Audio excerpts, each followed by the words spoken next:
আমরা মুসলিম, হিন্দু, বৌদ্ধ, খ্রিস্টান, পাহাড়ি, নৃগোষ্ঠী মিলেমিশে একাকার। আমরা সবাই মিলে বাংলাদেশ। আমাদের পারস্পরিক সম্প্রীতি, ভালোবাসা, সৌহার্দ্যপূর্ণ আচরণ, বোঝাপড়া এটা বেশ মজবুত। তবে মাঝে মাঝে আমাদের এই সম্প্রীতির ভেতরে অনেকে ফাটল ধরাতে চায়। আমরা যে সুখে আছি, শান্তিতে আছি, এটা অনেকের ভালো লাগে না। দুর্বৃত্তদের ব্যাপারে আমাদের সাবধান থাকতে হবে, আমরা সংঘবদ্ধ থাকবো। এই যে আমাদের পিসফুল কোএক্সিস্টেন্স, শান্তিপূর্ণ সহাবস্থান। যেদিন হিন্দুদের পূজা অনুষ্ঠান, আমরা ওই দিন তাফসির মাহফিল করি না, ঠিক কিনা বলেন? যেদিন আমাদের তাফসিরুল কোরআনের প্রোগ্রাম, ওই দিন আমাদের হিন্দু ভাইরা ডিস্টার্ব করে না। সুবহানাল্লাহ।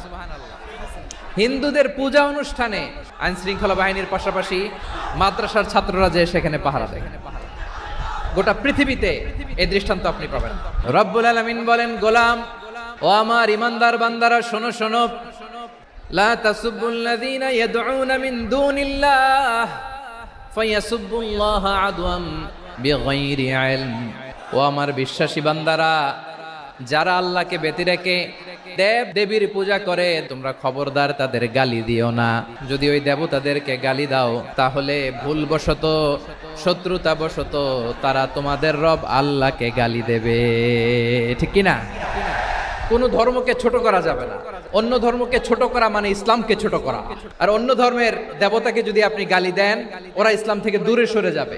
যাও ইসলামের প্রতি আকৃষ্ট হয়েছিল, আর কোনোদিন ইসলামের ধারে কাছে আসবে না। আওয়াজ করে বলেন, ঠিক কিনা? এজন্য কখনো কোনোদিন অন্য ধর্মের দেবতাদেরকে গালি দেয়া যাবে না। অন্য ধর্মের কোন দেবতাদেরকে আমরা গালি দিব না। আমরা তো মুসলমান বসতে পারি না।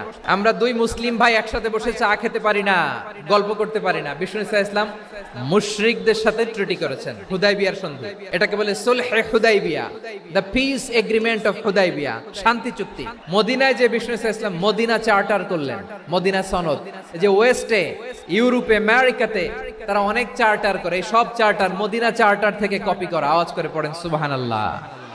তাহলে অন্য ধর্মের প্রতি সব সময় ইসলাম সহনশীল, টলারেন্স। যদি আপনি দেখতে চান, ইসলামের নবী বিশ্ব নবীর দিকে তাকান, ঠিক কিনা বলেন? আমরা তো সংখ্যালঘুদের রাইটস প্রোটেক্ট করার জন্য কত আইন বানাই, কত বৈঠক করি, কত সংবাদ সম্মেলন করি। বিষ্ণু সাল্লাল্লাহু আলাইহি ওয়াসাল্লাম সংখ্যালঘুদের রাইটসের ব্যাপারে, অধিকারের ব্যাপারে যে কথা বলেছেন, শুনলে আপনি অবাক হয়ে যাবেন। বিশ্বনবী বলেন, খবরদার, জেনে রাখো, কেউ যদি কোনো সংখ্যালঘুর উপরে অত্যাচার করে, কোন সংখ্যালঘুর প্রাপ্য থেকে যদি কেউ কাউকে ঠকায়, সংখ্যালঘুর উপর যদি কেউ কষ্ট দেয়, কোন সংখ্যালঘুর সম্পদ যদি কেউ জোর করে কেড়ে নেয়, আমি কিয়ামতের দিন বিশ্বনবী ওই সংখ্যালঘুর পক্ষে আর ওই মুসলমানদের বিপক্ষে বাদী হয়ে দাঁড়াবো। আল্লাহু আকবার।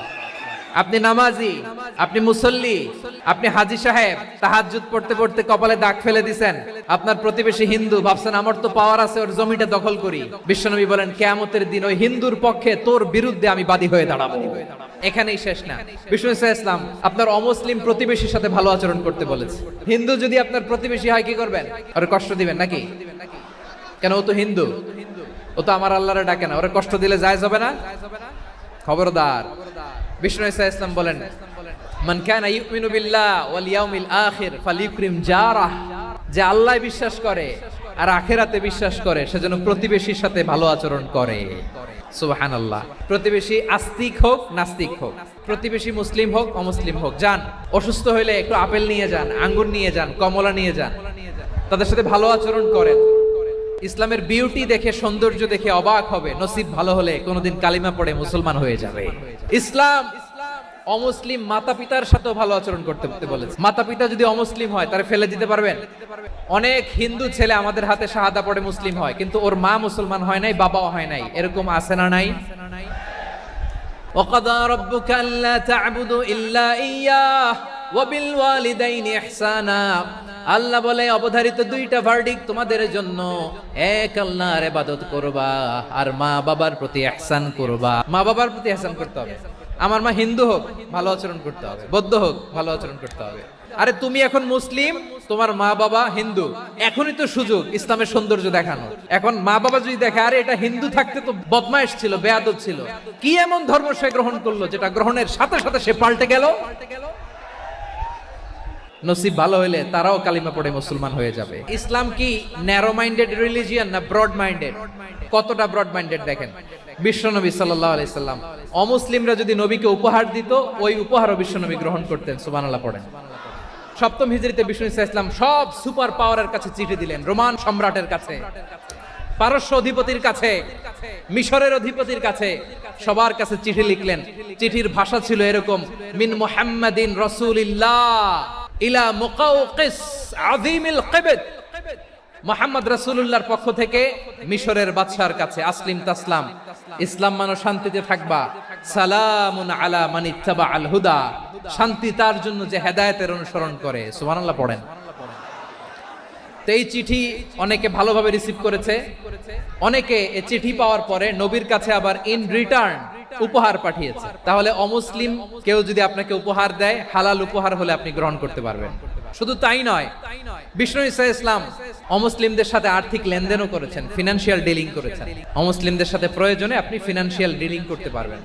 আমরা প্রায় দেখি বাজারের মিষ্টির দোকানগুলো আমার হিন্দু ভাইদের, তারপরে যে বারবার শপ, চুল কাটে যে নাপিত, অধিকাংশ নাপিতের দোকানে কারা?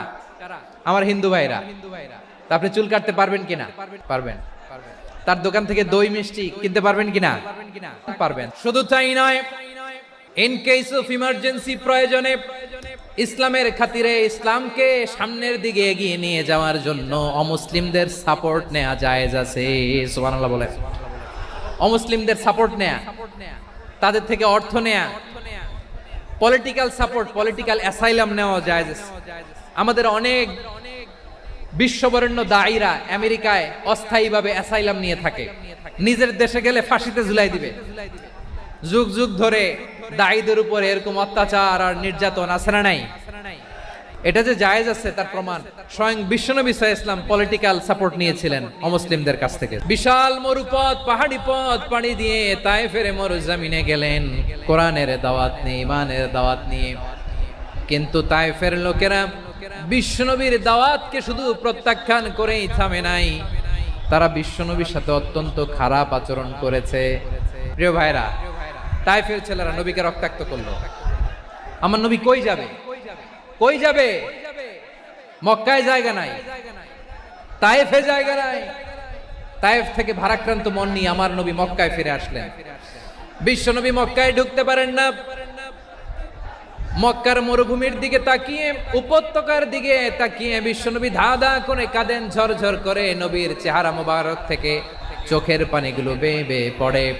আমার জন্মস্থান, আমার শৈশব, কৈশোর, যৌবন কেটেছে এই মক্কায়, আমার এলাকায় আমি ঢুকতে পারি না। বিশ্বনবী মক্কার অনতি দূরে দাঁড়িয়ে জায়েদকে পাঠালেন, জায়েদ যাও দেখো কেউ আমাকে সাপোর্ট করার মতো আছে কিনা, যাও অমুকের কাছে যাও। জায়েদ গেলেন, তারাও প্রত্যাখ্যান করে ফিরিয়ে দেয়। বিশ্বনবী বললেন যাও অমুক লোকের কাছে যাও, তিনিও প্রত্যাখ্যান করে ফিরিয়ে দিলেন। কেউ বিশ্বনবীকে আশ্রয় দিতে রাজি হয় না। নিজ জন্মভূমিতে বিতাড়িত বিশ্বনবী, সর্বশেষ বিশ্বনবী বললেন যাও মুতঈম ইবনে আদির ঘরে যাও। দেখেন, অনেক বিপদের সময়ও আমি নিজে সাক্ষী, সামাজিক ভাবে, রাজনৈতিক ভাবে কত ঝঞ্ঝা, কত ষড়যন্ত্র, কত কনস্পাইরেসি পাড়ি দিয়ে আমাদেরকে সামনে এগিয়ে যেতে হয়। এই শত্রুদের ভেতরেও একজনকে দাঁড় করিয়ে দেয় যে আল্লাহর কোরআনের জন্য রেডি হয়ে যায়। পড়েন সুবহানাল্লাহ। মুতঈম ইবনে আদি, আল্লাহ তার মনকে নরম করে দিলেন। মুতঈম বলে, মুহাম্মদ আমি তোমাকে আশ্রয় দিব। এই মুতঈম কি মুসলিম ছিল না মুশরিক? কিন্তু মুতঈম যে বিশ্বনবীর উপকার করছে এটা বিশ্বনবী ভুলে নাই। আমাদের অনেকে আছে উপকার করার পরে আর খেয়াল থাকে না। এজন্য অমুসলিম হইলেই তারা আমাদের শত্রু নয়, আমাদের পুঁজি ভালোবাসা। এই ব্রড মাইন্ডেড হৃদয় নিয়ে, ভালোবাসা দিয়ে আমরা বিশ্ব জয় করতে চাই। রাজি আছেন? আল্লাহ কবুল করুক। আমরা সবাই পড়ি আমিন।